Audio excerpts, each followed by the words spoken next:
Marc, chapitre 1. Commencement de l'évangile de Jésus-Christ, Fils de Dieu. Selon ce qui est écrit dans Ésaïe le prophète, « Voici, j'envoie devant toi mon messager, qui préparera ton chemin. C'est la voix de celui qui crie dans le désert. Préparez le chemin du Seigneur, aplanissez ses sentiers. » Jean parut baptisant dans le désert et prêchant le baptême de repentance pour la rémission des péchés. Tout le pays de Judée et tous les habitants de Jérusalem se rendaient auprès de lui, et confessant leurs péchés, ils se faisaient baptiser par lui dans le fleuve du Jourdain. Jean avait un vêtement de poil de chameau et une ceinture de cuir autour des reins. Il se nourrissait de sauterelles et de miel sauvage. Il prêchait, disant, « Il vient après moi celui qui est plus puissant que moi, et je ne suis pas digne de délier en me baissant la courroie de ses souliers. Moi je vous ai baptisé d'eau, lui vous baptisera du Saint-Esprit. » En ce temps-là, Jésus vint de Nazareth en Galilée, et il fut baptisé par Jean dans le Jourdain. Au moment où il sortait de l'eau, il vit les cieux s'ouvrir, et l'Esprit descendre sur lui comme une colombe. Et une voix fit entendre des cieux ces paroles, « Tu es mon Fils bien-aimé, en toi j'ai mis toute mon affection. » Aussitôt l'Esprit poussa Jésus dans le désert, où il passa 40 jours, tenté par Satan. Il était avec les bêtes sauvages, et les anges le servaient. Après que Jean eut été livré, Jésus alla dans la Galilée prêchant l'évangile de Dieu. Il disait, « Le temps est accompli, et le royaume de Dieu est proche. Repentez-vous et croyez à la bonne nouvelle. » Comme il passait le long de la mer de Galilée, il vit Simon et André, frères de Simon, qui jetaient un filet dans la mer, car ils étaient pêcheurs. Jésus leur dit, « Suivez-moi, et je vous ferai pêcheurs d'hommes. » Aussitôt ils laissèrent leur filet et le suivirent. Étant allé un peu plus loin, il vit Jacques, fils de Zébédée, et Jean, son frère, qui eux aussi étaient dans une barque et réparaient les filets. Aussitôt il les appela, et, laissant leur père Zébédée dans la barque avec les ouvriers, ils le suivirent.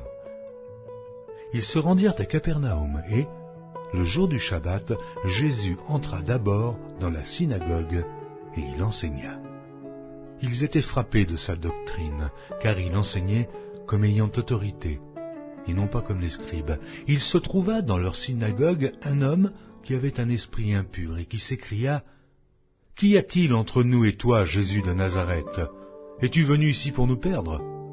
Je sais qui tu es le Saint de Dieu. » Jésus le menaça, disant, « Tais-toi, et sors de cet homme. » Et l'esprit impur sortit de cet homme, en l'agitant avec violence et en poussant un grand cri. Tous furent saisis de stupéfaction, de sorte qu'ils se demandaient les uns aux autres, « Qu'est-ce que ceci? Une nouvelle doctrine ?» Il commande avec autorité même aux esprits impurs, et lui obéissent. Et sa renommée se répandit aussitôt dans tous les lieux environnants de la Galilée. En sortant de la synagogue, ils se rendirent avec Jacques et Jean à la maison de Simon et d'André. La belle-mère de Simon était couchée ayant la fièvre, et aussitôt on parla d'elle à Jésus. S'étant approché, il la fit lever en lui prenant la main, et à l'instant la fièvre la quitta. Puis elle les servit. Le soir, après le coucher du soleil, on lui amena tous les malades et les démoniaques, et toute la ville était rassemblée devant sa porte. Il guérit beaucoup de gens qui avaient diverses maladies. Il chassa aussi beaucoup de démons, et il ne permettait pas aux démons de parler parce qu'ils le connaissaient. Vers le matin, pendant qu'il faisait encore très sombre, il se leva et sortit pour aller dans un lieu désert, où il pria. Simon et ceux qui étaient avec lui se mirent à sa recherche, et quand ils l'eurent trouvé, ils lui dirent « Tous te cherchent. » Il leur répondit « Allons ailleurs, dans les bourgades voisines, afin que j'y prêche aussi, car c'est pour cela que je suis sorti. » Et il alla prêcher dans les synagogues par toute la Galilée, et il chassa les démons. Un lépreux vint à lui, et se jetant à genoux, il lui dit d'un ton suppliant, « Si tu le veux, tu peux me rendre pur. » Jésus, ému de compassion, étendit la main, le toucha et dit, « Je le veux, sois pur. » Aussitôt la lèpre le quitta et il fut purifié. Jésus le renvoya sur le champ avec de sévères recommandations et il lui dit « Garde-toi de rien dire à personne, mais va te montrer au sacrificateur et offre pour ta purification ce que Moïse a prescrit, afin que cela leur serve de témoignage. » Mais cet homme, s'en étant allé, se mit à publier hautement la chose et à la divulguer, de sorte que Jésus ne pouvait plus entrer publiquement dans une ville. Il se tenait dehors, dans des lieux déserts, où l'on venait à lui de toutes parts.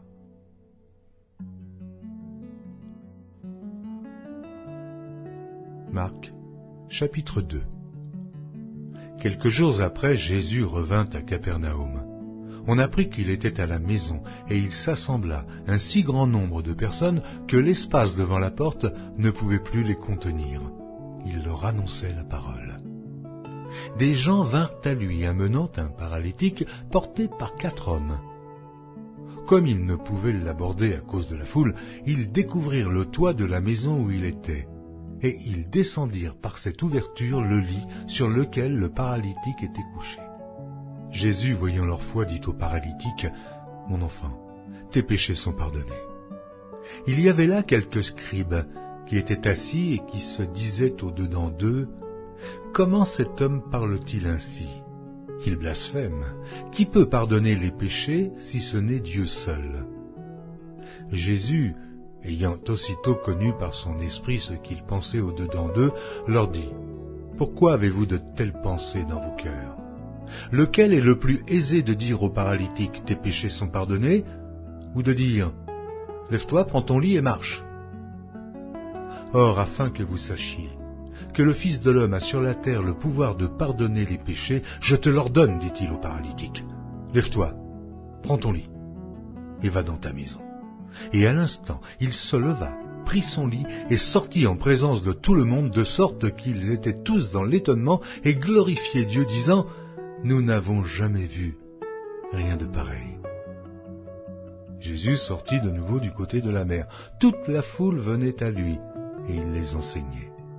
En passant, il vit Lévi, fils d'Alphée, assis au bureau des péages. Il lui dit, « Suis-moi ». Lévi se leva et le suivit. Comme Jésus était à table dans la maison de Lévi, beaucoup de publicains et de gens de mauvaise vie se mirent aussi à table avec lui et avec ses disciples, car ils étaient nombreux et l'avaient suivi. Les scribes et les pharisiens, le voyant manger avec les publicains et les gens de mauvaise vie, dirent à ses disciples, « Pourquoi mange-t-il et boit-il avec les publicains et les gens de mauvaise vie ?» Ce que Jésus ayant entendu, il leur dit, « Ce ne sont pas ceux qui se portent bien qui ont besoin de médecins, mais les malades. Je ne suis pas venu appeler des justes, mais des pécheurs. » Les disciples de Jean et les pharisiens jeûnaient. Ils vinrent dire à Jésus, « Pourquoi les disciples de Jean et ceux des pharisiens jeûnent-ils, tandis que tes disciples ne jeûnent point ?» Jésus leur répondit, « Les amis de l'époux peuvent-ils jeûner pendant que l'époux est avec eux? Aussi longtemps qu'ils ont avec eux l'époux, ils ne peuvent jeûner. Les jours viendront où l'époux leur sera enlevé, et alors ils jeûneront en ce jour-là. Personne ne coud une pièce de drap neuf à un vieil habit. Autrement, la pièce de drap neuf emporterait une partie du vieux, et la déchirure serait pire. Et personne ne met du vin nouveau dans de vieilles outres. Autrement, le vin fait rompre les outres, et le vin et les outres sont perdus. Mais il faut mettre le vin nouveau dans des outres neuves. » Il arriva un jour de Shabbat que Jésus traversa des champs de blé. Ses disciples, chemin faisant, se mirent à arracher des épis. Les pharisiens lui dirent, « Voici, pourquoi font-ils ce qui n'est pas permis pendant le Shabbat ?» Jésus leur répondit, « N'avez-vous jamais lu ce que fit David lorsqu'il fut dans la nécessité et qu'il eut faim, lui et ceux qui étaient avec lui? Comment il entra dans la maison de Dieu du temps du souverain sacrificateur Abiatar et mangea les pains de proposition qu'il n'est permis qu'aux sacrificateurs de manger, et en donna même à ceux qui étaient avec lui. Puis il leur dit, « Le Shabbat a été fait pour l'homme, et non l'homme pour le Shabbat, de sorte que le Fils de l'homme est maître même du Shabbat. »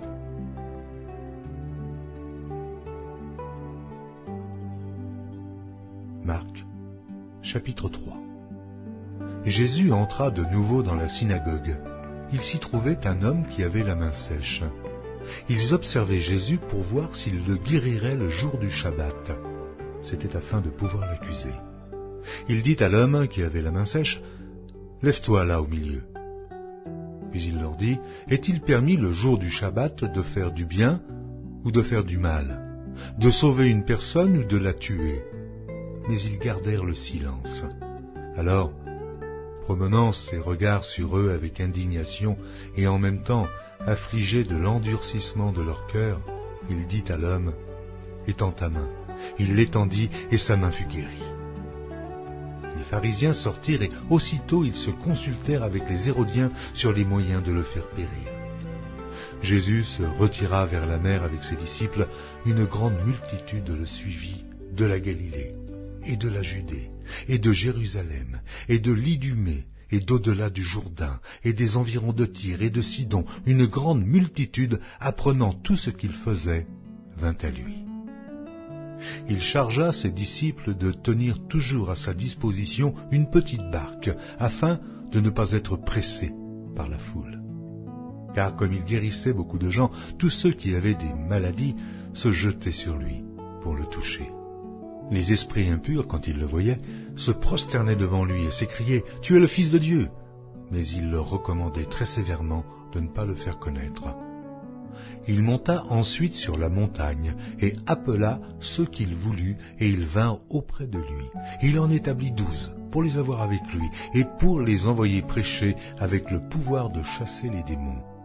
Voici les 12 qu'il établit. Simon, qu'il nomma Pierre, Jacques, fils de Zébédée, et Jean, frère de Jacques, auquel il donna le nom de Boanerges, qui signifie fils du tonnerre, André, Philippe, Barthélemy, Matthieu, Thomas, Jacques, fils d'Alphée, Thaddée, Simon le Cananite, et Judas Iscario, celui qui livra Jésus. Ils se rendirent à la maison, et la foule s'assembla de nouveau, en sorte qu'ils ne pouvaient pas même prendre leur repas. Les parents de Jésus, ayant appris ce qui se passait, vinrent pour se saisir de lui, car ils disaient « Il est hors de sens ». Et les scribes, qui étaient descendus de Jérusalem, dirent « Il est possédé de Béelzébul. C'est par le prince des démons qu'il chasse les démons. » Jésus les appela et leur dit sous forme de parabole « Comment Satan peut-il chasser Satan ? Si un royaume est divisé contre lui-même, ce royaume ne peut subsister. Et si une maison est divisée contre elle-même, cette maison ne peut subsister. Si donc Satan se révolte contre lui-même, il est divisé et il ne peut subsister, mais c'en est fait de lui. Personne ne peut entrer dans la maison d'un homme fort et piller ses biens sans avoir auparavant lié cet homme fort. Alors il pillera sa maison. Je vous le dis en vérité, tous les péchés seront pardonnés aux fils des hommes et les blasphèmes qu'ils auront proférés. Mais quiconque blasphémera contre le Saint-Esprit n'obtiendra jamais de pardon. Il est coupable d'un péché éternel. Jésus parla ainsi parce qu'il disait « Il est possédé d'un esprit impur ». Survinrent sa mère et ses frères, qui, se tenant dehors, l'envoyèrent appeler. La foule était assise autour de lui, et on lui dit « Voici, ta mère et tes frères sont dehors et te demandent. » Et il répondit « Qui est ma mère? Et qui sont mes frères ?»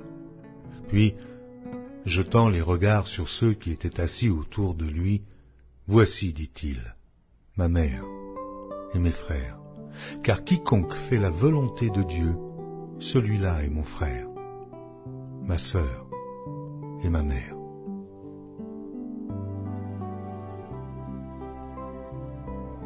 Marc, chapitre 4. Jésus se mit de nouveau à enseigner au bord de la mer. Une grande foule s'étant assemblée auprès de lui, il monta et s'assit dans une barque sur la mer. Toute la foule était à terre sur le rivage. Il leur enseigna beaucoup de choses en paraboles, et il leur dit dans son enseignement, « Écoutez, un semeur sortit pour semer. Comme il semait, une partie de la semence tomba le long du chemin. Les oiseaux vinrent et la mangèrent. Une autre partie tomba dans un endroit pierreux, où elle n'avait pas beaucoup de terre. Elle leva aussitôt parce qu'elle ne trouva pas un sol profond, mais quand le soleil parut, elle fut brûlée et sécha, faute de racines. Une autre partie tomba parmi les épines. Les épines montèrent et l'étouffèrent, et elle ne donna point de fruit. Une autre partie tomba dans la bonne terre. Elle donna du fruit, qui montait et croissait, et elle rapportait 30, 60 et 100 pour un. Puis il dit, que celui qui a des oreilles pour entendre, entende. Lorsqu'il fut en particulier, ceux qui l'entouraient avec les 12 l'interrogèrent sur les paraboles. Il leur dit, c'est à vous qu'a été donné le mystère du royaume de Dieu. Mais pour ceux qui sont dehors, tout se passe en paraboles, afin qu'en voyant, ils voient et n'aperçoivent point, et qu'en entendant, ils entendent et ne comprennent point, de peur qu'ils ne se convertissent et que les péchés ne leur soient pardonnés. Il leur dit encore, vous ne comprenez pas ces paraboles. Comment donc comprendrez-vous toutes les paraboles? Le semeur sème la parole. Les uns sont le long du chemin où la parole est semée. Quand ils l'ont entendue, aussitôt Satan vient et enlève la parole qui a été semée en eux. Les autres, pareillement, reçoivent la semence dans les endroits pierreux. Quand ils entendent la parole, ils la reçoivent d'abord avec joie, mais ils n'ont pas de racine en eux-mêmes. Ils manquent de persistance, et dès que survient une tribulation ou une persécution à cause de la parole, ils y trouvent une occasion de chute. D'autres reçoivent la semence parmi les épines. Ce sont ceux qui entendent la parole, mais en qui les soucis du siècle, la séduction des richesses et l'invasion des autres convoitises étouffent la parole et la rendent infructueuse. D'autres reçoivent la semence dans la bonne terre. Ce sont ceux qui entendent la parole, la reçoivent et portent du fruit, 30, 60 et 100 pour un. Il leur dit encore, apporte-t-on la lampe pour la mettre sous le boisseau ou sous le lit? N'est-ce pas pour la mettre sur le chandelier? Car il n'est rien de caché qui ne doive être découvert, rien de secret qui ne doive être mis au jour. Si quelqu'un a des oreilles pour entendre, qu'il entende. Il leur dit encore, prenez garde à ce que vous entendez. On vous mesurera avec la mesure dont vous vous serez servi, et on y ajoutera pour vous. Car on donnera à celui qui a, mais à celui qui n'a pas, on ôtera même ce qu'il a. Il dit encore, il en est du royaume de Dieu comme quand un homme jette de la semence en terre. Qu'il dorme ou qu'il veille, nuit et jour, la semence germe et croît, sans qu'il sache comment. La terre produit d'elle-même d'abord l'herbe, puis l'épi, puis le grain tout formé dans l'épi, et dès que le fruit est mûr, on y met la faucille, car la moisson est là. Il dit encore, à quoi comparerons-nous le royaume de Dieu, ou par quelle parabole le représenterons-nous? Il est semblable à un grain de sénévé qui, lorsqu'on le sème en terre, est la plus petite de toutes les semences qui sont sur la terre. Mais lorsqu'il a été semé, il monte, devient plus grand que tous les légumes et pousse de grandes branches, en sorte que les oiseaux du ciel peuvent habiter sous son ombre. C'est par beaucoup de paraboles de ce genre qu'il leur annonçait la parole, selon qu'ils étaient capables de l'entendre. Il ne leur parlait point sans parabole, mais, en particulier, il expliquait tout à ses disciples. Ce même jour, sur le soir, Jésus leur dit « Passons à l'autre bord ». Après avoir renvoyé la foule, ils l'emmenèrent dans la barque où il se trouvait. Il y avait aussi d'autres barques avec lui. Il s'éleva un grand tourbillon, et les flots se jetaient dans la barque, au point qu'elle se remplissait déjà. Et lui, il dormait à la poupe sur le coussin. Ils le réveillèrent et lui dirent « Maître, ne t'inquiètes-tu pas de ce que nous périssons ?» S'étant réveillé, il menaça le vent et la mer. « Silence, tais-toi !» Et le vent cessa, et il y eut un grand calme. Puis il leur dit, « Pourquoi avez-vous ainsi peur? Comment n'avez-vous point de foi ?» Ils furent saisis d'une grande frayeur, et ils se dirent les uns aux autres, « Quel est donc celui-ci, à qui obéissent même le vent et la mer ?» Marc, chapitre 5. Ils arrivèrent à l'autre bord de la mer, dans le pays des Gadaréniens. Aussitôt que Jésus fut hors de la barque, il vint au-devant de lui un homme sortant des sépulcres et possédé d'un esprit impur. Cet homme avait sa demeure dans les sépulcres et personne ne pouvait plus le lier, même avec une chaîne. Car souvent il avait eu les fers aux pieds et avait été lié de chaînes, mais il avait rompu les chaînes et brisé les fers, et personne n'avait la force de le dompter. Il était sans cesse, nuit et jour, dans les sépulcres et sur les montagnes, criant et se meurtrissant avec des pierres. Ayant vu Jésus de loin, il accourut, se prosterna devant lui, et s'écria d'une voix forte, « Qu'y a-t-il entre moi et toi, Jésus, fils du Dieu très haut? Je t'en conjure, au nom de Dieu, ne me tourmente pas. » Car Jésus lui disait, « Sors de cet homme, esprit impur. » Et il lui demanda, « Quel est ton nom ?» « Légion est mon nom, lui répondit-il, car nous sommes plusieurs. » Et il le priait instamment de ne pas les envoyer hors du pays. Il y avait là, vers la montagne, un grand troupeau de pourceaux qui paissaient. Et les démons le prièrent, disant, « Envoie-nous dans ces pourceaux, afin que nous entrions en eux. » Il le leur permit. Et les esprits impurs sortirent, entrèrent dans les pourceaux, et le troupeau se précipita des pentes escarpées dans la mer. Il y en avait environ 2000, et ils se noyèrent dans la mer. Ceux qui les faisaient paître s'enfuirent et répandirent la nouvelle dans la ville et des campagnes. Les gens allèrent voir ce qui était arrivé. Ils vinrent auprès de Jésus, et ils virent le démoniaque, celui qui avait eu la légion, assis, vêtu et dans son bon sens, et ils furent saisis de frayeur. Ceux qui avaient vu ce qui s'était passé leur racontèrent ce qui était arrivé au démoniaque et au pourceau. Alors il se mit à supplier Jésus de quitter leur territoire.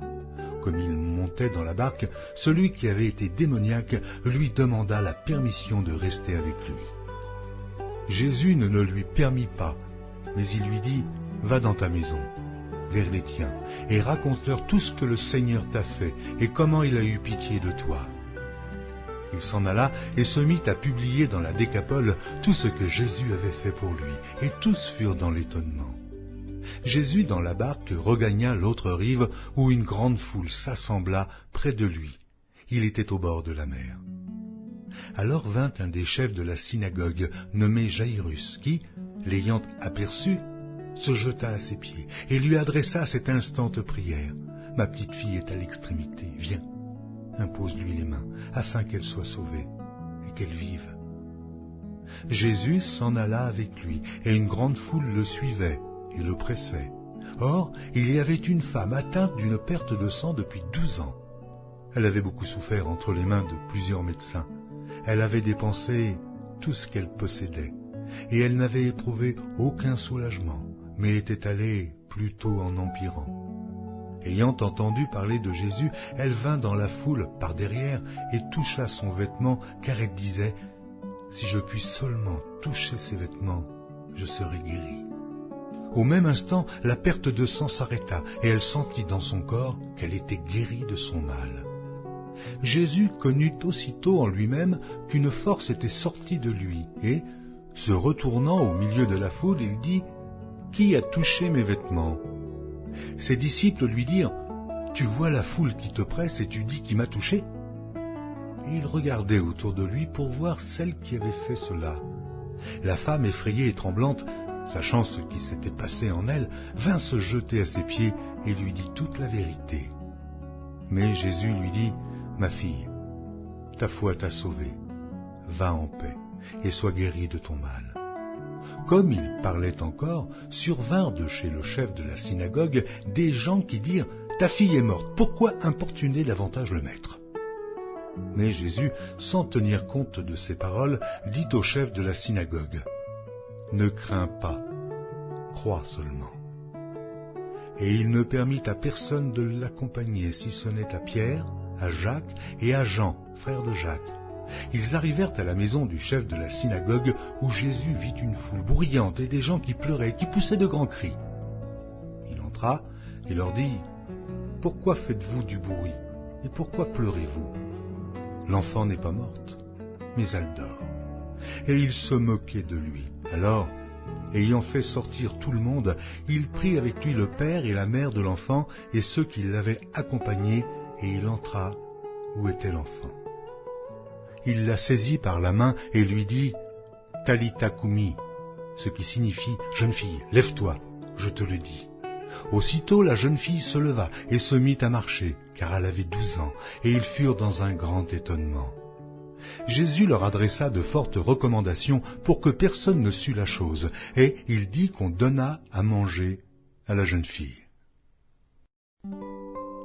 Marc, chapitre 6. Jésus partit de là et se rendit dans sa patrie. Ses disciples le suivirent. Quand le Shabbat fut venu, il se mit à enseigner dans la synagogue. Beaucoup de gens qui l'entendirent étaient étonnés et disaient « D'où lui viennent ces choses? Quelle est cette sagesse qui lui a été donnée? Et comment de tels miracles se font-ils par ses mains? N'est-ce pas le charpentier, le fils de Marie, le frère de Jacques, de José, de Jude et de Simon?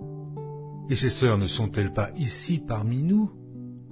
Et il était pour eux une occasion de chute. Mais Jésus leur dit, « Un prophète n'est méprisé que dans sa patrie, parmi ses parents et dans sa maison. » Il ne put faire là aucun miracle, si ce n'est qu'il imposa les mains à quelques malades et les guérit. Et ils s'étonnaient de leur incrédulité. Jésus parcourait les villages d'alentour en enseignant. Alors il appela les 12 et il commença à les envoyer 2 à 2 en leur donnant pouvoir sur les esprits impurs. Il leur prescrivit de ne rien prendre pour le voyage, si ce n'est un bâton, de n'avoir ni pain, ni sac, ni monnaie dans la ceinture, de chausser des sandales et de ne pas revêtir de tunique. Puis il leur dit, « Dans quelque maison que vous entriez, restez-y jusqu'à ce que vous partiez de ce lieu, et s'il y a quelque part des gens qui ne vous reçoivent ni ne vous écoutent, retirez-vous de là et secouez la poussière de vos pieds afin que cela leur serve de témoignage. » Ils partirent et ils prêchèrent la repentance. Ils chassaient beaucoup de démons et ils oignaient d'huile beaucoup de malades et les guérissaient. Le roi Hérode entendit parler de Jésus dont le nom était devenu célèbre et il dit « Jean-Baptiste est ressuscité des morts. » Et c'est pour cela qu'il se fait par lui des miracles. D'autres disaient « C'est Élie » et d'autres disaient « C'est un prophète, comme l'un des prophètes. » Mais Hérode, en apprenant cela, disait « Ce Jean que j'ai fait décapiter, c'est lui qui est ressuscité. » Car Hérode lui-même avait fait arrêter Jean et l'avait fait lier en prison à cause d'Hérodias, femme de Philippe, son frère, parce qu'il l'avait épousée et que Jean lui disait « Il ne t'est pas permis d'avoir la femme de ton frère. » Hérodias était irritée contre Jean et voulait le faire mourir, mais elle ne le pouvait, car Hérode craignait Jean, le connaissant pour un homme juste et saint. Il le protégeait et après l'avoir entendu, il était souvent perplexe et l'écoutait avec plaisir. Cependant, un jour propice arriva lorsque Hérode, à l'anniversaire de sa naissance, donna un festin assez grand aux chefs militaires et aux principaux de la Galilée. La fille d'Hérodias entra dans la salle. Elle dansa et plut à Hérode et à ses convives. Le roi dit à la jeune fille, « Demande-moi ce que tu voudras et je te le donnerai. » Il ajouta avec serment, « Ce que tu me demanderas, je te le donnerai.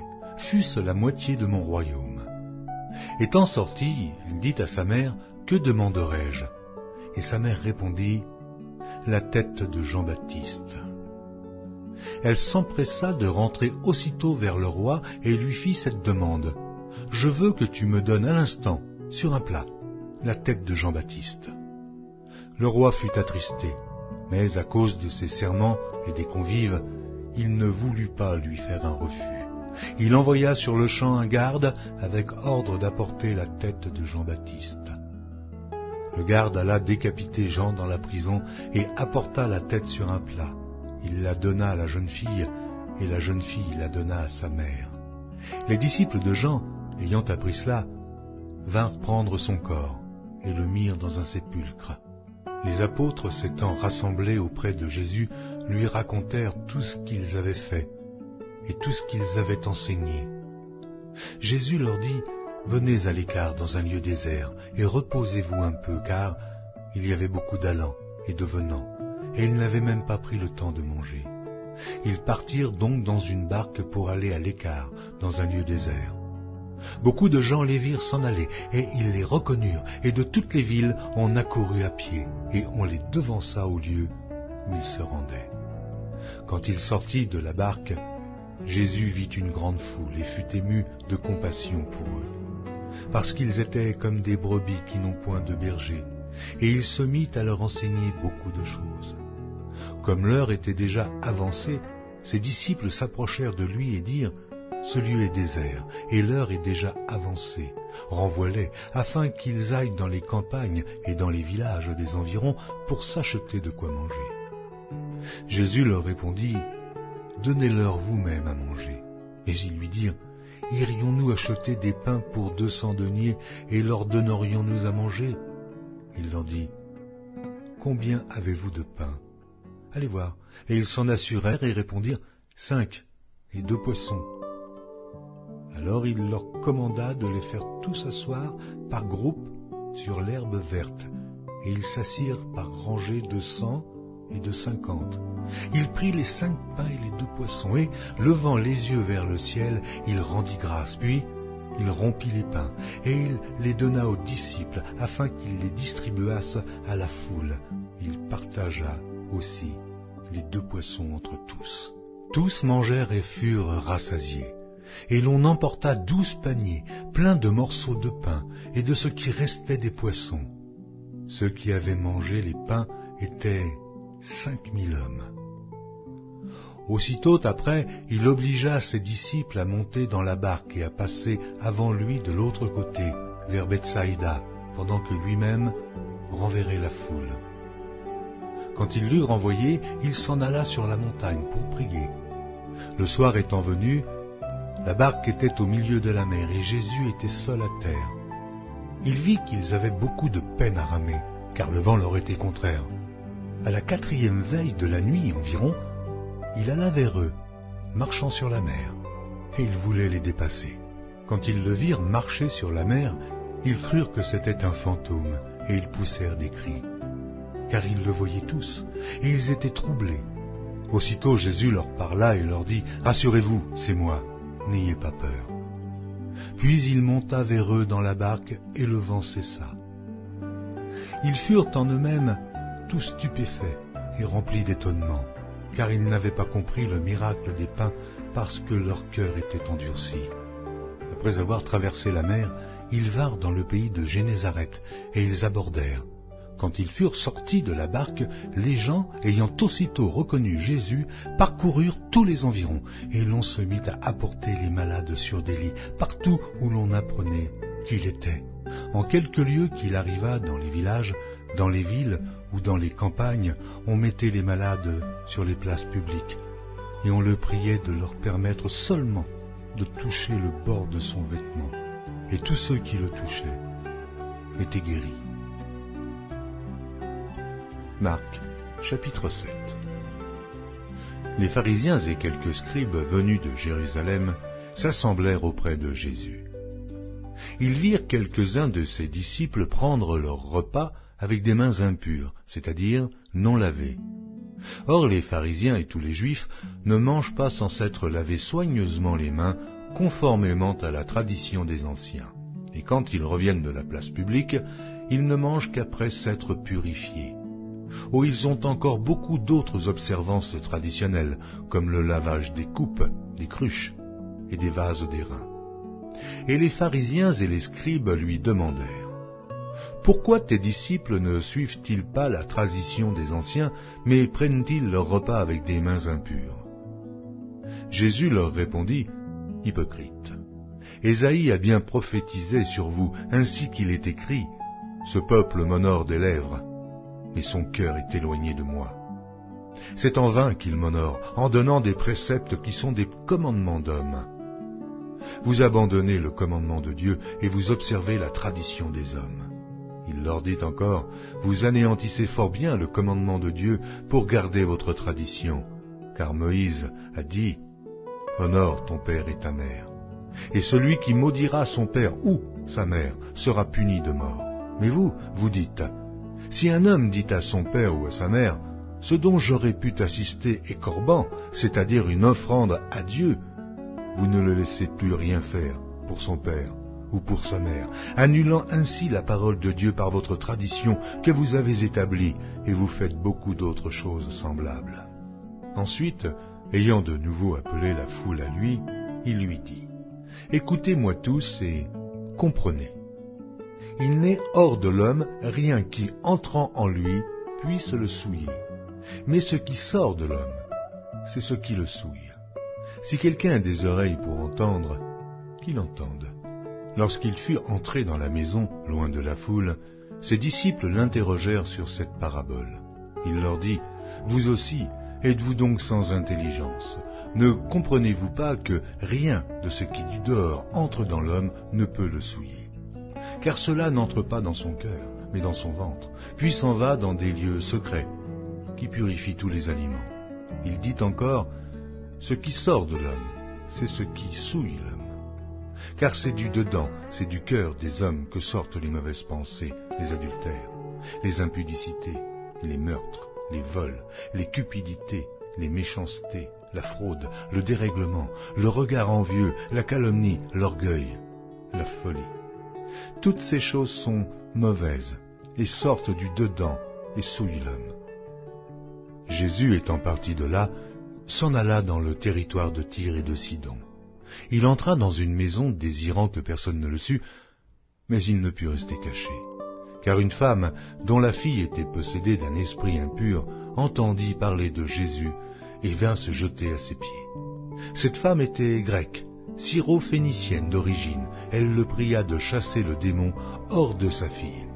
Jésus lui dit, « Laisse d'abord les enfants se rassasier, car il n'est pas bien de prendre le pain des enfants et de le jeter aux petits chiens. »« Oui, Seigneur, lui répondit-elle, mais les petits chiens, sous la table, mangent les miettes des enfants. » Alors il lui dit, « À cause de cette parole, va, le démon est sorti de ta fille. » Et, quand elle rentra dans sa maison, elle trouva l'enfant couché sur le lit. Le démon était sorti.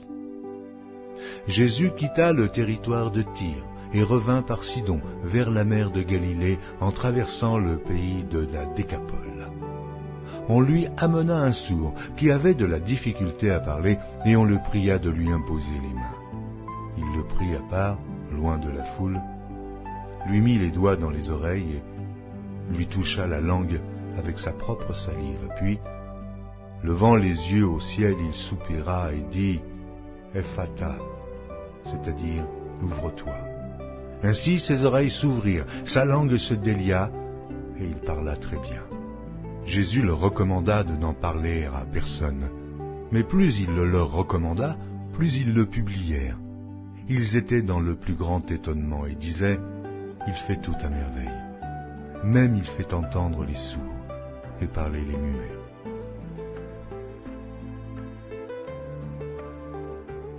Marc, chapitre 8. En ces jours-là, une foule nombreuse s'étant de nouveau réunie, et n'ayant pas de quoi manger, Jésus appela les disciples et leur dit, « Je suis ému de compassion pour cette foule, car voilà 3 jours qu'ils sont près de moi, et ils n'ont rien à manger. Si je les renvoie chez eux à jeun, les forces leur manqueront en chemin, car quelques-uns d'entre eux sont venus de loin. » Ses disciples lui répondirent, « Comment pourrait-on les rassasier de pain ici, dans un lieu désert ?» Jésus leur demanda, « Combien avez-vous de pain ?»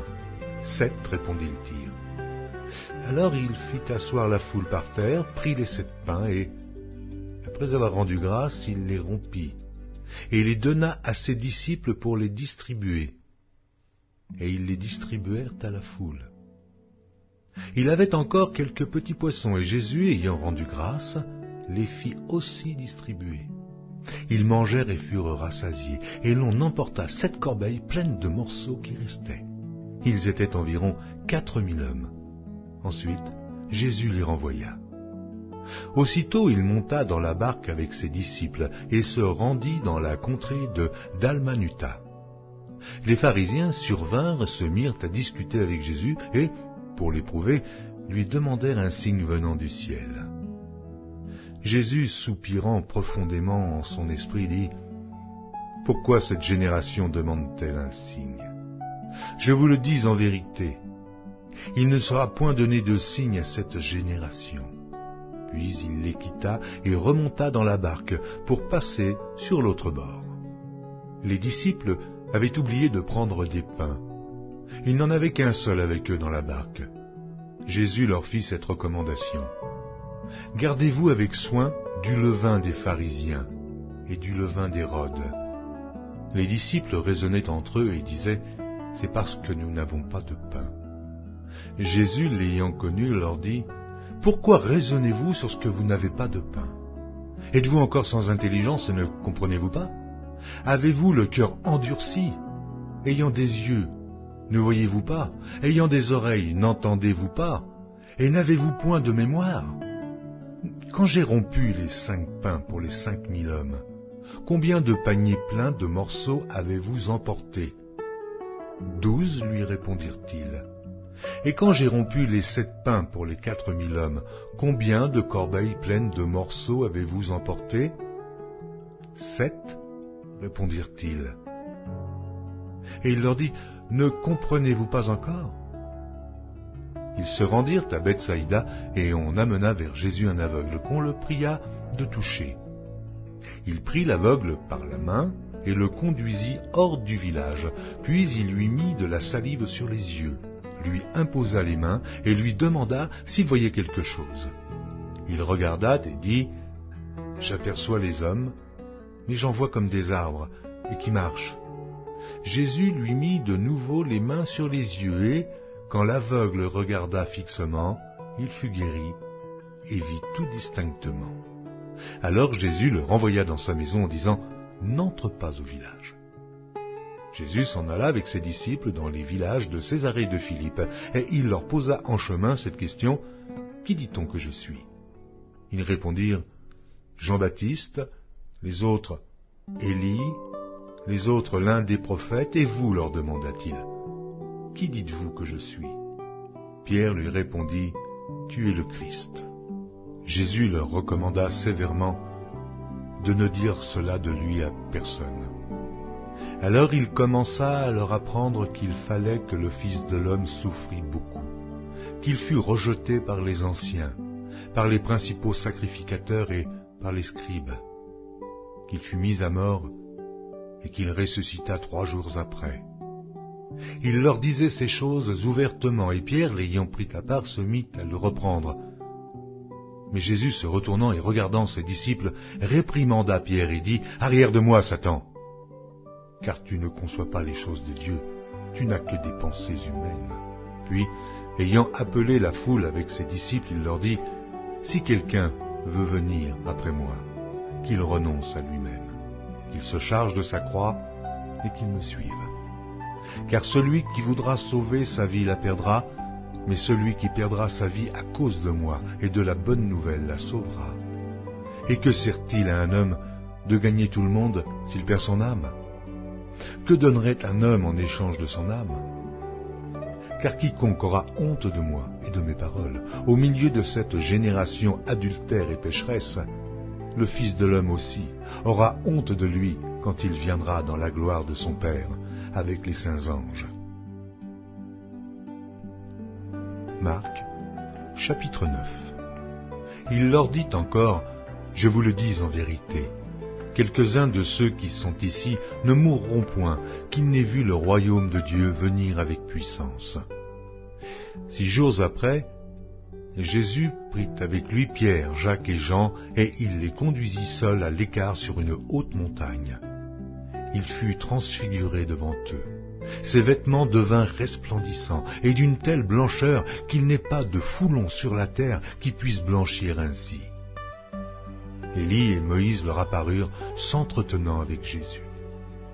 Pierre, prenant la parole, dit à Jésus, « Rabbi, il est bon que nous soyons ici. Dressons 3 tentes, une pour toi, une pour Moïse et une pour Élie, car il ne savait que dire, l'effroi les ayant saisis. » Une nuée vint les couvrir, et de la nuée sortit une voix, « Celui-ci est mon fils bien-aimé, écoutez-le. » Aussitôt les disciples regardèrent tout autour, et ils ne virent que Jésus, seul, avec eux. Comme il descendait de la montagne, Jésus leur recommanda de ne dire à personne ce qu'ils avaient vu, jusqu'à ce que le Fils de l'homme fût ressuscité des morts. Ils retinrent cette parole, se demandant entre eux ce que c'est que ressusciter des morts. Les disciples lui firent cette question: « Pourquoi les scribes disent-ils qu'il faut qu'Élie vienne premièrement ?» Il leur répondit: « Élie viendra premièrement et rétablira toutes choses. Et pourquoi est-il écrit du Fils de l'homme qu'il doit souffrir beaucoup et être méprisé? Mais je vous dis qu'Élie est venu, et qu'ils l'ont traité comme ils ont voulu, selon ce qu'il est écrit de lui. » Lorsqu'ils furent arrivés près des disciples, ils virent autour d'eux une grande foule et des scribes qui discutaient avec eux. Dès que la foule vit Jésus, elle fut surprise et accourut pour le saluer. Il leur demanda: « Sur quoi discutez-vous avec eux ?» Et un homme de la foule lui répondit: « Maître, j'ai amené auprès de toi mon fils qui est possédé d'un esprit muet. En quelque lieu qu'il le saisisse, il le jette par terre. L'enfant écume, grince des dents et devient tout raide. J'ai prié tes disciples de chasser l'esprit, et ils n'ont pas pu. » « Race d'incrédules, leur dit Jésus, jusque à quand serai-je avec vous? Jusque à quand vous supporterai-je? Amenez-le-moi. » On le lui amena. Et aussitôt que l'enfant vit Jésus, l'esprit l'agita avec violence. Il tomba par terre et se roulait en écumant. Jésus demanda au Père: « Combien y a-t-il de temps que cela lui arrive ?» « Depuis son enfance, répondit-il. Et souvent l'esprit l'a jeté dans le feu et dans l'eau pour le faire périr. Mais si tu peux quelque chose, viens à notre secours, aie compassion de nous. » Jésus lui dit: « Si tu peux, mais tout est possible à celui qui croit. » Aussitôt le père et l'enfant s'écria: « Je crois, viens au secours de mon incrédulité. » Jésus, voyant accourir la foule, menaça l'esprit impur et lui dit: « Esprit muet et sourd, je te l'ordonne, sors de cet enfant et n'y entre plus. » Et il sortit en poussant des cris et en l'agitant avec une grande violence. L'enfant devint comme mort, de sorte que plusieurs disaient qu'il était mort. Mais Jésus, l'ayant pris par la main, le fit lever. Il se tint debout. Quand Jésus fut entré dans la maison, ses disciples lui demandèrent en particulier: « Pourquoi n'avons-nous pu chasser cet esprit ?» Et il leur dit: « Cette espèce-là ne peut sortir que par la prière. » Ils partirent de là et traversèrent la Galilée. Jésus ne voulait pas qu'on le sût, car il enseignait ses disciples et il leur dit: « Le Fils de l'homme sera livré entre les mains des hommes. Ils le feront mourir et 3 jours après qu'il aura été mis à mort, il ressuscitera. » Mais les disciples ne comprenaient pas cette parole et ils craignaient de l'interroger. Ils arrivèrent à Capernaum.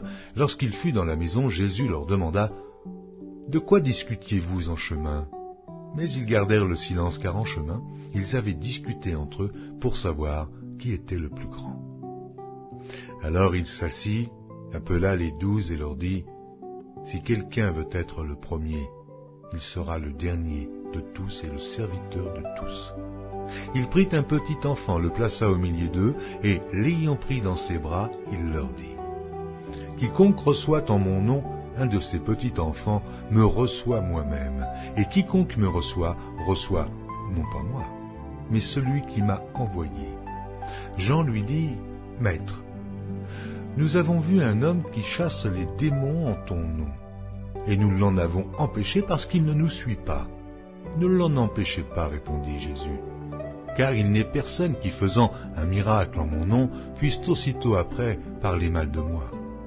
Qui n'est pas contre nous est pour nous. Et quiconque vous donnera à boire un verre d'eau en mon nom parce que vous appartenez à Christ, je vous le dis en vérité, il ne perdra point sa récompense. Mais si quelqu'un scandalisait un de ces petits qui croient, il vaudrait mieux pour lui qu'on lui mît au cou une grosse meule de moulin et qu'on le jetât dans la mer.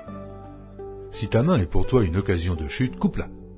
Mieux vaut pour toi entrer manchot dans la vie que d'avoir les 2 mains et d'aller dans la géhenne, dans le feu qui ne s'éteint point. Et si ton pied est pour toi une occasion de chute, coupe-le. Mieux vaut pour toi entrer boiteux dans la vie que d'avoir les 2 pieds et d'être jeté dans la géhenne, dans le feu qui ne s'éteint point. Et si ton œil est pour toi une occasion de chute, arrache-le. Mieux vaut pour toi entrer dans le royaume de Dieu n'ayant qu'un œil, que d'avoir 2 yeux et d'être jeté dans la géhenne, où leur ver ne meurt point, et où le feu ne s'éteint point. Car tout homme sera salé de feu. Le sel est une bonne chose. Mais si le sel devient sans saveur, avec quoi l'assaisonnerez-vous? Ayez du sel en vous-même, et soyez en paix les uns avec les autres. Marc, chapitre 10. Jésus étant parti de là se rendit dans le territoire de la Judée, au-delà du Jourdain. La foule s'assembla de nouveau près de lui, et selon sa coutume, il se mit encore à l'enseigner. Les pharisiens l'abordèrent, et pour l'éprouver, ils lui demandèrent s'il est permis à un homme de répudier sa femme. Il leur répondit, « Que vous a prescrit Moïse ?» Moïse, dirent-ils, a permis d'écrire une lettre de divorce et de répudier. Et Jésus leur dit, « C'est à cause de la dureté de votre cœur que Moïse vous a donné ce précepte. Mais au commencement de la création, Dieu fit l'homme et la femme. C'est pourquoi l'homme quittera son père et sa mère et s'attachera à sa femme, et les 2 deviendront une seule chair. Ainsi, ils ne sont plus 2, mais ils sont une seule chair. Que l'homme donc ne sépare pas ce que Dieu a joint. » Lorsqu'ils furent dans la maison, les disciples l'interrogèrent encore là-dessus. Il leur dit, « Celui qui répudie sa femme et qui en épouse une autre commet un adultère à son égard. Et si une femme quitte son mari et en épouse un autre, elle commet un adultère. » On lui amena des petits-enfants, afin qu'il les touchât, mais les disciples reprirent ceux qui les amenaient. Jésus, voyant cela, fut indigné et leur dit, « Laissez venir à moi les petits-enfants et ne les en empêchez pas, car le royaume de Dieu est pour ceux qui leur ressemblent. Je vous le dis en vérité, quiconque ne recevra pas le royaume de Dieu comme un petit enfant, n'y entrera point. » Puis il les prit dans ses bras et les bénit, en leur imposant les mains. Comme Jésus se mettait en chemin, un homme accourut, et se jetant à genoux devant lui, « Bon maître, lui demanda-t-il, que dois-je faire pour hériter la vie éternelle ?» Jésus lui dit, « Pourquoi m'appelles-tu bon? Il n'y a de bon que Dieu seul. Tu connais les commandements. Tu ne commettras point d'adultère, tu ne tueras point, tu ne déroberas point, tu ne diras point de faux témoignages, tu ne feras tort à personne, honore ton père et ta mère. » Il lui répondit, « Maître, j'ai observé toutes ces choses dès ma jeunesse. » Jésus, l'ayant regardé, l'aima et lui dit, « Il te manque une chose. Va, vends tout ce que tu as, donne-le aux pauvres, et tu auras un trésor dans le ciel, puis viens et suis-moi. » Mais, affligé de cette parole, cet homme s'en alla tout triste, car il avait de grands biens. Jésus, regardant autour de lui, dit à ses disciples qu'il sera difficile à ceux qui ont des richesses d'entrer dans le royaume de Dieu. Les disciples furent étonnés de ce que Jésus parlait ainsi et, reprenant, il leur dit, « Mes enfants, il est difficile à ceux qui se confient dans les richesses d'entrer dans le royaume de Dieu. Il est plus facile à un chameau de passer par le trou d'une aiguille qu'à un riche d'entrer dans le royaume de Dieu. » Les disciples furent encore plus étonnés, et ils se dirent les uns aux autres, « Et qui peut être sauvé ?» Jésus les regarda et dit, « Cela est impossible aux hommes, mais non à Dieu, car tout est possible à Dieu. » Pierre se mit à lui dire, « Voici, nous avons tout quitté et nous t'avons suivi. » Jésus répondit, « Je vous le dis en vérité, il n'est personne qui, ayant quitté à cause de moi et à cause de la bonne nouvelle sa maison, ou ses frères, ou ses sœurs, ou sa mère, ou son père, ou ses enfants, ou ses terres, ne reçoive au centuple présentement dans ce siècle-ci des maisons des frères, des sœurs, des mères, des enfants et des terres, avec des persécutions, et, dans le siècle à venir, la vie éternelle. Plusieurs des premiers seront les derniers, et plusieurs des derniers seront les premiers. » Ils étaient en chemin pour monter à Jérusalem, et Jésus allait au-devant d'eux. Les disciples étaient troublés, et le suivaient avec crainte. Et Jésus prit de nouveau les 12 auprès de lui et commença à leur dire ce qui devait lui arriver. Voici, nous montons à Jérusalem et le Fils de l'homme sera livré aux principaux sacrificateurs et aux scribes. Ils le condamneront à mort et ils le livreront aux païens qui se moqueront de lui, cracheront sur lui, le battront de verge et le feront mourir. Et 3 jours après, il ressuscitera. Les fils de Zébédée, Jacques et Jean, s'approchèrent de Jésus et lui dirent, « Maître, nous voudrions que tu fisses pour nous ce que nous te demanderons. » Il leur dit, « Que voulez-vous que je fasse pour vous ? Accorde-nous, lui dirent-ils, d'être assis l'un à ta droite et l'autre à ta gauche, quand tu seras dans la gloire. » Jésus leur répondit, « Vous ne savez ce que vous demandez. Pouvez-vous boire la coupe que je dois boire, ou être baptisé du baptême dont je dois être baptisé ? » Nous le pouvons, dirent-ils. Et Jésus leur répondit, « Il est vrai que vous boirez la coupe que je dois boire, et que vous serez baptisés du baptême dont je dois être baptisé.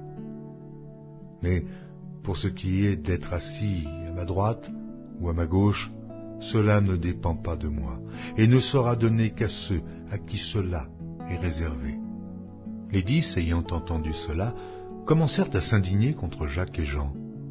Jésus les appela et leur dit, « Vous savez que ceux qu'on regarde comme les chefs des nations les tyrannisent et que les grands les dominent. Il n'en est pas de même au milieu de vous. Mais quiconque veut être grand parmi vous, qu'il soit votre serviteur, et quiconque veut être le premier parmi vous, qu'il soit l'esclave de tous. Car le Fils de l'homme est venu, non pour être servi, mais pour servir et donner sa vie, comme la rançon de plusieurs. » Ils arrivèrent à Jéricho, et lorsque Jésus en sortit avec ses disciples et une assez grande foule, le fils de Timée, Bartimée, mendiant, aveugle, était assis au bord du chemin. Il entendit que c'était Jésus de Nazareth et il se mit à crier, « Fils de David, Jésus, aie pitié de moi !» Plusieurs le reprenaient pour le faire taire, mais il criait beaucoup plus fort, « Fils de David, aie pitié de moi !» Jésus s'arrêta et dit, « Appelez-le. » Ils appelèrent l'aveugle en lui disant, « Prends courage, lève-toi, il t'appelle. » L'aveugle jeta son manteau et se levant d'un bond, vint vers Jésus. Jésus, prenant la parole, lui dit, « Que veux-tu que je fasse ? » « Rabouni, lui répondit l'aveugle, « que je recouvre la vue. » Et Jésus lui dit, « Va, ta foi t'a sauvé. » Aussitôt il recouvra la vue et suivit Jésus dans le chemin. Marc, chapitre 11. Lorsqu'ils approchèrent de Jérusalem et qu'il fut près de Bethphagée et de Béthanie, vers la montagne des Oliviers, Jésus envoya 2 de ses disciples, en leur disant, « Allez au village qui est devant vous, dès que vous y serez entrés, vous trouverez un ânon attaché sur lequel aucun homme ne s'est encore assis. Détachez-le et amenez-le. Si quelqu'un vous dit « Pourquoi faites-vous cela ?» répondez « Le Seigneur en a besoin, et à l'instant, il le laissera venir ici. » Les disciples, étant allés, trouvèrent l'ânon attaché dehors, près d'une porte, au contour du chemin, et ils le détachèrent. Quelques-uns de ceux qui étaient là leur dirent, « Mais que faites-vous ? Pourquoi détachez-vous cet ânon ?» Ils répondirent comme Jésus l'avait dit, et on les laissa aller. Ils amenèrent à Jésus l'ânon, sur lequel ils jetèrent leurs vêtements, et Jésus s'assit dessus. Beaucoup de gens étendirent leurs vêtements sur le chemin, et d'autres des branches qu'ils coupèrent dans les champs. Ceux qui précédaient et ceux qui suivaient Jésus criaient « Hosanna, béni soit celui qui vient au nom du Seigneur, béni soit le règne qui vient, le règne de David notre Père, Hosanna dans les lieux très hauts. » Jésus entra à Jérusalem dans le temple. Quand il eut tout considéré comme il était déjà tard, il s'en alla à Béthanie avec les 12. Le lendemain, après qu'ils furent sortis de Béthanie, Jésus eut faim. Apercevant de loin un figuier qui avait des feuilles, il alla voir s'il y trouverait quelque chose, et, s'en étant approché, il ne trouva que des feuilles, car ce n'était pas la saison des figues. Prenant alors la parole, il lui dit, « Que jamais personne ne mange de ton fruit. » Et ses disciples l'entendirent. Ils arrivèrent à Jérusalem, et Jésus entra dans le temple, et il se mit à chasser ceux qui vendaient et qui achetaient dans le temple. Il renversa les tables des changeurs et les sièges des vendeurs de pigeons, et ne laissant personne transporter aucun objet à travers le temple. Et il enseignait et disait, n'est-il pas écrit ? Ma maison sera appelée une maison de prière pour toutes les nations, et vous en avez fait une caverne de voleurs. Les principaux sacrificateurs et les scribes, l'ayant entendu, cherchèrent les moyens de le faire périr, car ils craignaient, parce que toute la foule était frappée de sa doctrine. Quand le soir fut venu, Jésus sortit de la ville. Le matin, en passant, les disciples virent le figuier séché jusqu'aux racines. Pierre, se rappelant ce qui s'était passé, dit à Jésus, « Rabbi, regarde le figuier que tu as maudit, à sécher. » Jésus prit la parole et leur dit, « Ayez foi en Dieu. Je vous le dis en vérité, si quelqu'un dit à cette montagne, « Ôte-toi de là et jette-toi dans la mer », et s'il ne doute point en son cœur, mais croit que ce qu'il a dit arrive, il le verra s'accomplir. C'est pourquoi je vous dis, tout ce que vous demanderez en priant, croyez que vous l'avez reçu, et vous le verrez s'accomplir. Et lorsque vous êtes debout, faisant votre prière, si vous avez quelque chose contre quelqu'un, pardonnez, afin que votre Père qui est dans les cieux vous pardonne aussi vos offenses. Mais si vous ne pardonnez pas, votre Père qui est dans les cieux ne vous pardonnera pas non plus vos offenses. Ils se rendirent de nouveau à Jérusalem et, pendant que Jésus se promenait dans le temple, les principaux sacrificateurs et les scribes et les anciens vinrent à lui et lui dirent, « Par quelle autorité fais-tu ces choses? Et qui t'a donné l'autorité de les faire ?» Jésus leur répondit, « Je vous adresserai aussi une question. Répondez-moi, et je vous dirai par quelle autorité je fais ces choses. Le baptême de Jean, venait-il du ciel ou des hommes? Répondez-moi. » Mais ils raisonnèrent ainsi entre eux. Si nous répondons du ciel, il dira, « Pourquoi donc n'avez-vous pas cru en lui ?»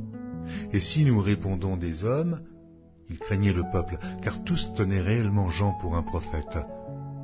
Alors ils répondirent à Jésus, « Nous ne savons. » Et Jésus leur dit, « Moi non plus.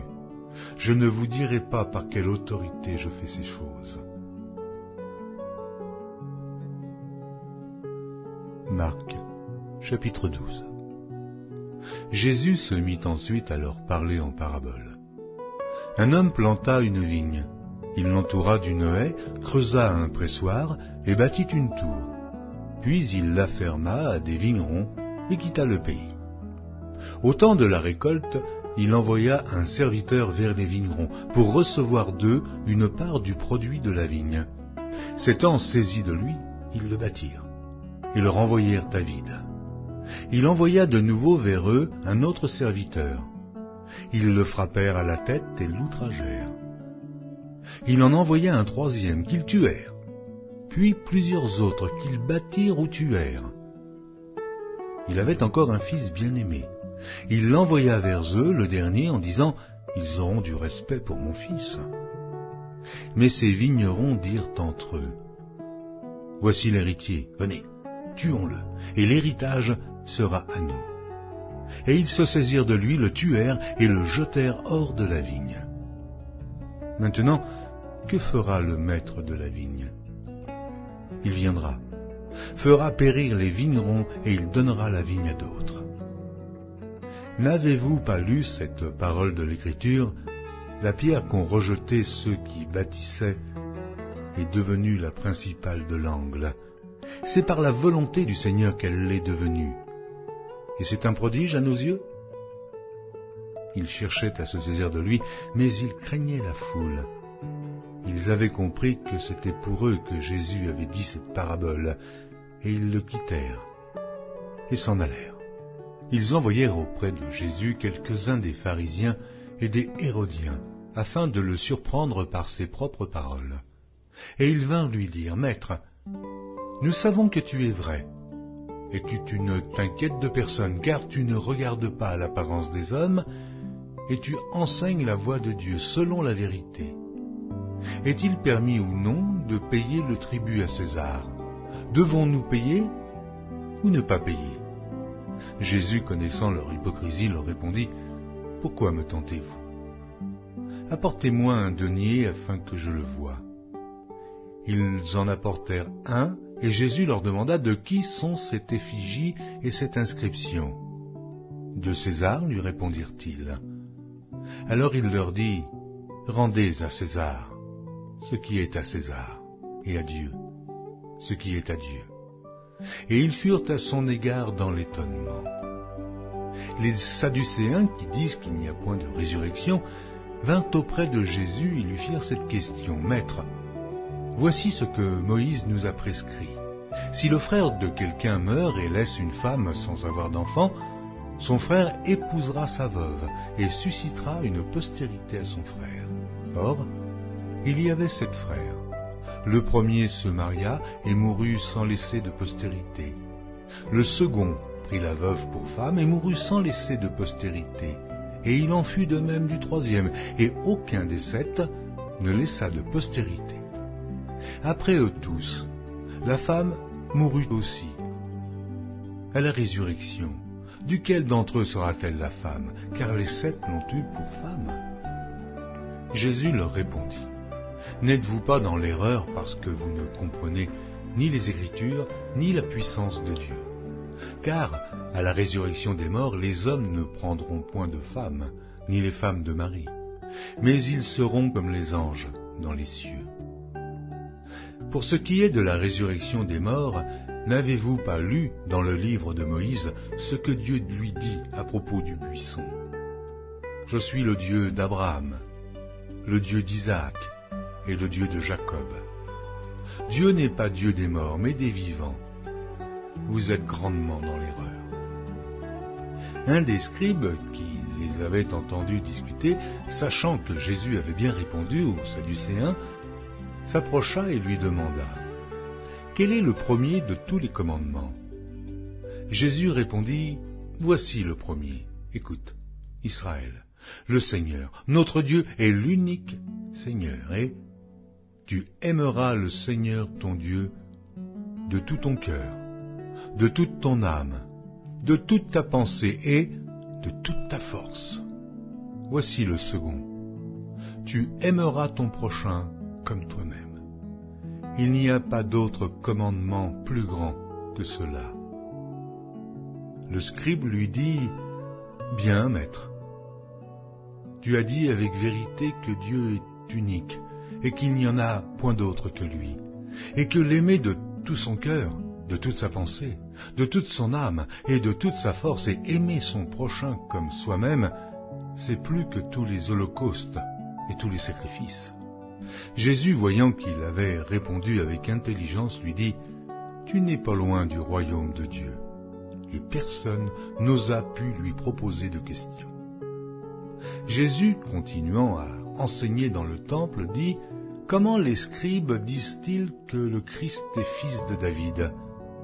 David lui-même, animé par l'Esprit Saint, a dit, « Le Seigneur a dit à mon Seigneur, assieds-toi à ma droite, jusqu'à ce que je fasse de tes ennemis ton marchepied. » David lui-même l'appelle Seigneur. Comment donc est-il son fils? Et une grande foule l'écoutait avec plaisir. Il leur disait dans son enseignement, « Gardez-vous des scribes, qui aiment à se promener en robe longue et à être salués dans les places publiques, qui recherchent les premiers sièges dans les synagogues et les premières places dans les festins, qui dévorent les maisons des veuves et qui font pour l'apparence de longues prières. Ils seront jugés plus sévèrement. » Jésus, s'étant assis vis-à-vis du tronc, regardait comment la foule y mettait de l'argent. Plusieurs riches mettaient beaucoup. Il vint aussi une pauvre veuve. Elle y mit 2 petites pièces, faisant un quart de sou. Alors Jésus, ayant appelé ses disciples, leur dit, « Je vous le dis en vérité, cette pauvre veuve a donné plus qu'aucun de ceux qui ont mis dans le tronc, car tous ont mis de leur superflu.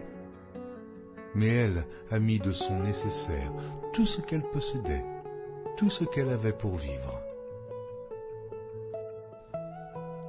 Marc, chapitre 13. Lorsque Jésus sortit du temple, un de ses disciples lui dit, « Maître, regarde quelle pierre et quelle construction. » Jésus lui répondit, « Vois-tu ces grandes constructions? Il ne restera pas pierre sur pierre qui ne soit renversée. » Il s'assit sur la montagne des Oliviers en face du temple, et Pierre, Jacques, Jean et André lui firent en particulier cette question. « Dis-nous quand cela arrivera-t-il, et à quel signe connaîtra-t-on que toutes ces choses vont s'accomplir ?» Jésus se mit alors à leur dire, « Prenez garde que personne ne vous séduise, car plusieurs viendront sous mon nom disant « C'est moi », et ils séduiront beaucoup de gens. Quand vous entendrez parler de guerre et de bruit de guerre, ne soyez pas troublés, car il faut que ces choses arrivent, mais ce ne sera pas encore la fin. Une nation s'élèvera contre une nation et un royaume contre un royaume. Il y aura des tremblements de terre en divers lieux. Il y aura des famines. Ce ne sera que le commencement des douleurs. Prenez garde à vous-même. On vous livrera aux tribunaux et vous serez battus de verges dans les synagogues. Vous comparaîtrez devant des gouverneurs et devant des rois à cause de moi, pour leur servir de témoignage. Il faut premièrement que la bonne nouvelle soit prêchée à toutes les nations. Quand on vous emmènera pour vous livrer, ne vous inquiétez pas d'avance de ce que vous aurez à dire, mais dites ce qui vous sera donné à l'heure même, car ce n'est pas vous qui parlerez, mais l'Esprit Saint. Le frère livrera son frère à la mort et le père son enfant. Les enfants se soulèveront contre leurs parents et les feront mourir. Vous serez haïs de tous à cause de mon nom, mais celui qui persévérera jusqu'à la fin sera sauvé. Lorsque vous verrez l'abomination de la désolation établie là où elle ne doit pas être, que celui qui lit fasse attention. Alors, que ceux qui seront en Judée fuient dans les montagnes. Que celui qui sera sur le toit ne descende pas et n'entre pas pour prendre quelque chose dans sa maison, et que celui qui sera dans les champs ne retourne pas en arrière pour prendre son manteau. Malheurs aux femmes qui seront enceintes et à celles qui allaiteront en ces jours-là. Priez pour que ces choses n'arrivent pas en hiver. Car la détresse en ces jours sera telle qu'il n'y en a point eu de semblable depuis le commencement du monde que Dieu a créé jusqu'à présent, et qu'il n'y en aura jamais. Et si le Seigneur n'avait abrégé ces jours, personne ne serait sauvé, mais il les a abrégés à cause des élus qu'il a choisis. Si quelqu'un vous dit alors le Christ est ici ou il est là, ne le croyez pas, car il s'élèvera de faux Christ et de faux prophètes. Ils feront des prodiges et des miracles pour séduire les élus, s'il était possible. Soyez sur vos gardes. Je vous ai tout annoncé d'avance. Mais, dans ces jours, après cette détresse, le soleil s'obscurcira, la lune ne donnera plus sa lumière, les étoiles tomberont du ciel, et les puissances qui sont dans les cieux seront ébranlées. Alors on verra le Fils de l'homme venant sur les nuées, avec une grande puissance et avec gloire. Alors, il enverra les anges, et il rassemblera les élus des 4 vents, de l'extrémité de la terre jusqu'à l'extrémité du ciel.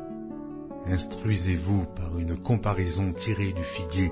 Dès que ses branches deviennent tendres et que les feuilles poussent, vous connaissez que l'été est proche. De même, quand vous verrez ces choses arriver, sachez que le Fils de l'homme est proche, à la porte. Je vous le dis en vérité, cette génération ne passera point que tout cela n'arrive. Le ciel et la terre passeront, mais mes paroles ne passeront point. Pour ce qui est du jour ou de l'heure, personne ne le sait, ni les anges dans le ciel, ni le Fils, mais le Père seul. Prenez garde, veillez et priez, car vous ne savez quand ce temps viendra. Il en sera comme d'un homme qui, partant pour un voyage, laisse sa maison, remet l'autorité à ses serviteurs, indique à chacun sa tâche et ordonne au portier de veiller. Veillez donc, car vous ne savez quand viendra le maître de la maison, ou le soir, ou au milieu de la nuit, ou au chant du coq, ou le matin. Craignez qu'il ne vous trouve endormi à son arrivée soudaine. Ce que je vous dis, je le dis à tous. Veillez. Marc, chapitre 14. La fête de Pâques et des pains sans levain devait avoir lieu 2 jours après. Les principaux sacrificateurs et les scribes cherchaient les moyens d'arrêter Jésus par ruse et de le faire mourir. Car ils disaient que ce ne soit pas pendant la fête, afin qu'il n'y ait pas de tumulte parmi le peuple. Comme Jésus était à Béthanie, dans la maison de Simon le lépreux, une femme entra pendant qu'il se trouvait à table. Elle tenait un vase d'albâtre qui renfermait un parfum de nard pur de grand prix, et, ayant rompu le vase, elle répandit le parfum sur la tête de Jésus. Quelques-uns exprimèrent entre eux leur indignation. À quoi bon perdre ce parfum? On aurait pu le vendre plus de 300 deniers et de les donner aux pauvres. Et ils s'irritaient contre cette femme. Mais Jésus dit, « Laissez-la. Pourquoi lui faites-vous de la peine? Elle a fait une bonne action à mon égard. Car vous avez toujours les pauvres avec vous, et vous pouvez leur faire du bien quand vous voulez, mais vous ne m'avez pas toujours. Elle a fait ce qu'elle a pu. Elle a d'avance embaumé mon corps pour la sépulture. Je vous le dis en vérité, partout où la bonne nouvelle sera prêchée dans le monde entier, on racontera aussi en mémoire de cette femme ce qu'elle a fait. » Judas Iscario, l'un des 12, alla vers les principaux sacrificateurs afin de leur livrer Jésus. Après l'avoir entendu, ils furent dans la joie et promirent de lui donner de l'argent, et Judas cherchait une occasion favorable pour le livrer. Le premier jour des pains sans levain, où l'on immolait la Pâque, les disciples de Jésus lui dirent « Où veux-tu que nous allions te préparer la Pâque ?» Et il envoya 2 de ses disciples et leur dit « Allez à la ville, vous rencontrerez un homme portant une cruche d'eau, suivez-le. Quelque part qu'il entre, dit au maître de la maison, le maître dit « Où est le lieu où je mangerai la Pâque avec mes disciples ?» Et il vous montrera une grande chambre haute, meublée et toute prête. C'est là que vous nous préparerez la Pâque. Les disciples partirent, arrivèrent à la ville et trouvèrent les choses comme il le leur avait dit. Ils préparèrent la Pâque. Le soir étant venu, il arriva avec les 12. Pendant qu'ils étaient à table et qu'ils mangeaient, Jésus dit, « Je vous le dis en vérité, l'un de vous qui mange avec moi me livrera. » Ils commencèrent à s'attrister et à lui dire, l'un après l'autre, « Est-ce moi ?» Il leur répondit, « C'est l'un des 12 qui met avec moi la main dans le plat. Le Fils de l'homme s'en va selon ce qui est écrit de lui, mais malheur à l'homme par qui le Fils de l'homme est livré. Mieux vaudrait pour cet homme qu'il ne fût pas né. » Pendant qu'il mangeait, Jésus prit du pain et, après avoir rendu grâce, il le rompit et le leur donna en disant, « Prenez, ceci est mon corps. » Il prit ensuite une coupe, et après avoir rendu grâce, il la leur donna, et ils burent tous. Et il leur dit, « Ceci est mon sang, le sang de l'alliance, qui est répandu pour plusieurs. Je vous le dis en vérité, je ne boirai plus jamais du fruit de la vigne jusqu'au jour où je le boirai nouveau dans le royaume de Dieu. » Après avoir chanté les cantiques, ils se rendirent à la montagne des Oliviers. Jésus leur dit, « Vous serez tous scandalisés, car il est écrit, « Je frapperai le berger, et les brebis seront dispersées, mais, après que je serai ressuscité, je vous précéderai en Galilée. » Pierre lui dit, « Quand tous seraient scandalisés, je ne serai pas scandalisé. » Et Jésus lui dit, « Je te le dis en vérité, toi, aujourd'hui, cette nuit même, avant que le coq chante 2 fois, tu me renieras 3 fois. » Mais Pierre reprit plus fortement, « Quand il me faudrait mourir avec toi, je ne te renierai pas. » Et tous dirent la même chose. Ils allèrent ensuite dans un lieu appelé Gethsémane, et Jésus dit à ses disciples, « Asseyez-vous ici pendant que je prierai. » Il prit avec lui Pierre, Jacques et Jean, et il commença à éprouver de la frayeur et des angoisses. Et il leur dit, « Mon âme est triste jusqu'à la mort. Restez ici et veillez. » Puis, ayant fait quelques pas en avant, il se jeta contre terre et pria que, s'il était possible, cette heure s'éloignât de lui.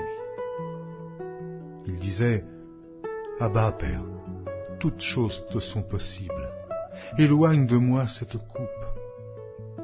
Toutefois, non pas ce que je veux, mais ce que tu veux. » Et il vint vers les disciples qu'il trouva endormis.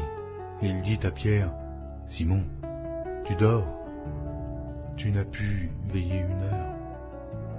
Veillez et priez afin que vous ne tombiez pas en tentation. L'esprit est bien disposé, mais la chair est faible. » Il s'éloigna de nouveau et fit la même prière. Il revint et les trouva encore endormis, car leurs yeux étaient appesantis. Ils ne surent que lui répondre. Il revint pour la 3e fois et leur dit, « Dormez maintenant et reposez-vous. C'est assez, l'heure est venue. Voici, le Fils de l'homme est livré aux mains des pécheurs. Levez-vous, allons. Voici celui qui me livre approche. » Et aussitôt, comme il parlait encore, arriva Judas, l'un des 12, et avec lui une foule, armée d'épées et de bâtons, envoyée par les principaux sacrificateurs, par les scribes et par les anciens. Celui qui le livrait leur avait donné ce signe, « Celui que je baiserai, c'est lui. Saisissez-le et emmenez-le sur moi. » Dès qu'il fut arrivé, il s'approcha de Jésus, disant, « Rabbi !» et il le baisa.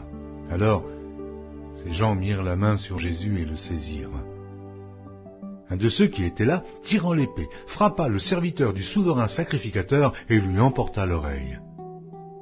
Jésus, prenant la parole, leur dit, « Vous êtes venus comme après un brigand, avec des épées et des bâtons, pour vous emparer de moi. J'étais tous les jours parmi vous, enseignant dans le temple, et vous ne m'avez pas saisi. Mais c'est afin que les Écritures soient accomplies. » Alors tous l'abandonnèrent et prirent la fuite. Un jeune homme le suivait, et n'ayant sur le corps qu'un drap, on se saisit de lui, mais il lâcha son vêtement et se sauva tout nu. Ils emmenèrent Jésus chez le souverain sacrificateur, où s'assemblèrent tous les principaux sacrificateurs, les anciens et les scribes. Pierre le suivit de loin jusque dans l'intérieur de la cour du souverain sacrificateur. Il s'assit avec les serviteurs et il se chauffait près du feu. Les principaux sacrificateurs et tout le Sanhédrin cherchaient un témoignage contre Jésus pour le faire mourir. Et ils n'en trouvaient point, car plusieurs rendaient de faux témoignages contre lui, mais les témoignages ne s'accordaient pas. Quelques-uns se levèrent et portèrent un faux témoignage contre lui, disant « Nous l'avons entendu dire, je détruirai ce temple fait de main d'homme, et en 3 jours, j'en bâtirai un autre qui ne sera pas fait de main d'homme. » Et même sur ce point-là, leur témoignage ne s'accordait pas. Alors, le souverain sacrificateur, se levant au milieu de l'assemblée, interrogea Jésus et dit, « Ne réponds-tu rien? Qu'est-ce que ces gens déposent contre toi ?» Jésus garda le silence et ne répondit rien. Le souverain sacrificateur l'interrogea de nouveau et lui dit, « Es-tu le Christ, le Fils du Dieu béni ?» Jésus répondit, « Je le suis, et vous verrez le Fils de l'homme assis à la droite de la puissance de Dieu et venant sur les nuées du ciel. » Alors le souverain sacrificateur déchira ses vêtements et dit, « Qu'avons-nous encore besoin de témoins? Vous avez entendu le blasphème, que vous en semble ?» Et tous le condamnèrent comme méritant la mort. Et quelques-uns se mirent à cracher sur lui, à lui voiler le visage et à le frapper à coups de poing en lui disant « Devine !» Et les serviteurs le reçurent en lui donnant des soufflets. Pendant que Pierre était en bas dans la cour, il vint une des servantes du souverain sacrificateur. Voyant Pierre qui se chauffait, le regarda et lui dit « Toi aussi, tu étais avec Jésus de Nazareth. » Il le nia, disant « Je ne sais pas, je ne comprends pas ce que tu veux dire. » Puis il sortit pour aller dans le vestibule. Et le coq chanta.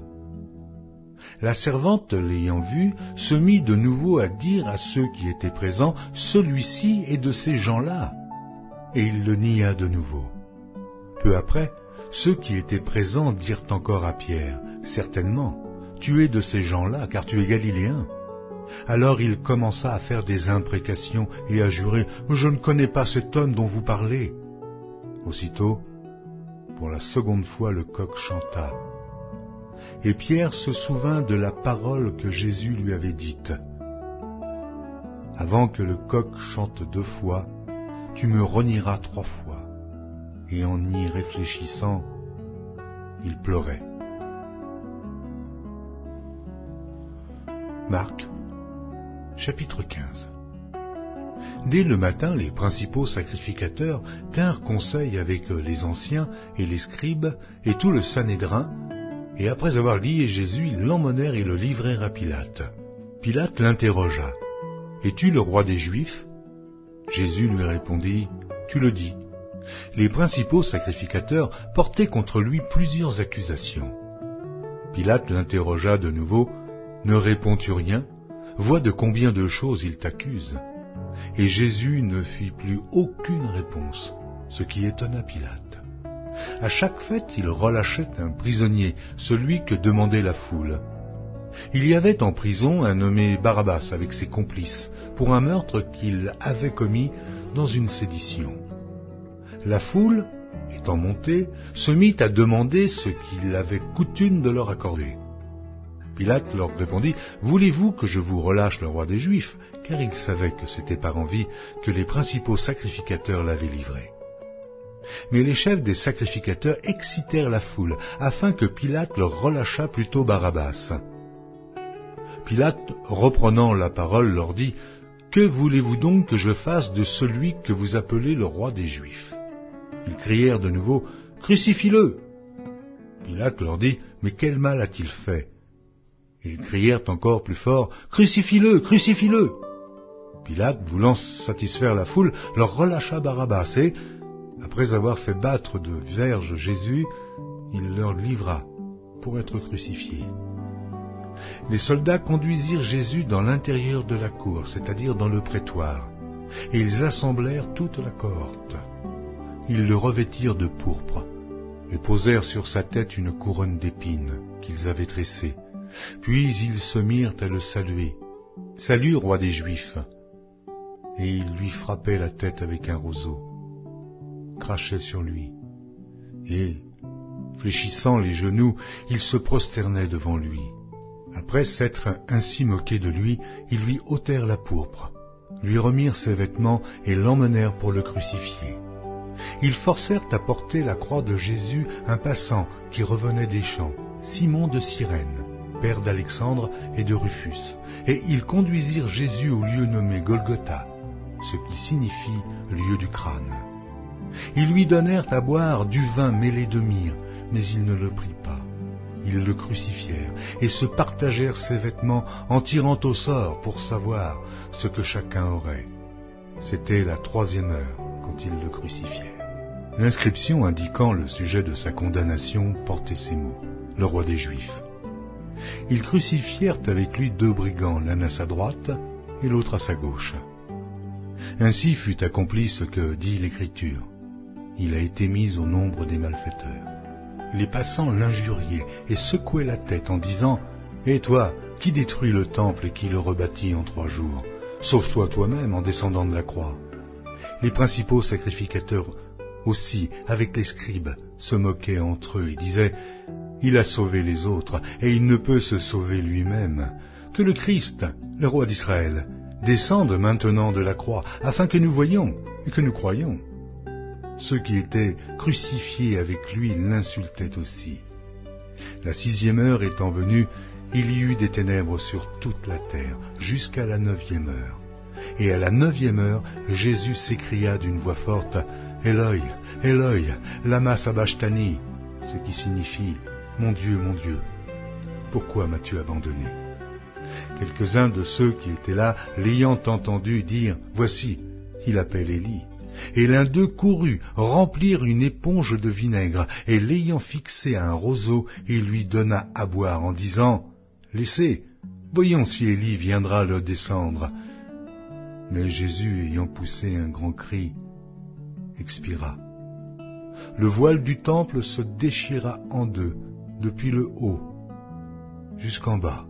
Le centenier qui était en face de Jésus, voyant qu'il avait expiré de la sorte, dit « Assurément, cet homme était fils de Dieu. » Il y avait aussi des femmes qui regardaient de loin.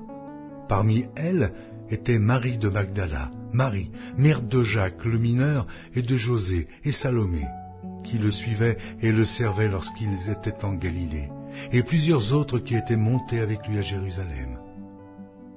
Le soir étant venu, comme c'était la préparation, c'est-à-dire la veille du Shabbat, arriva Joseph d'Arimathée, conseiller de distinction, qui lui-même attendait aussi le royaume de Dieu.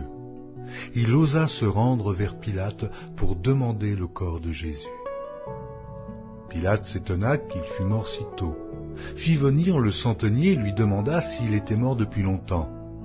S'en étant assuré par le centenier, il donna le corps à Joseph.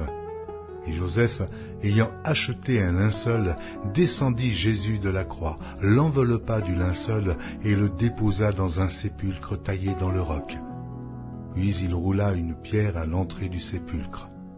Marie de Magdala et Marie, mère de José, regardaient où on le mettait.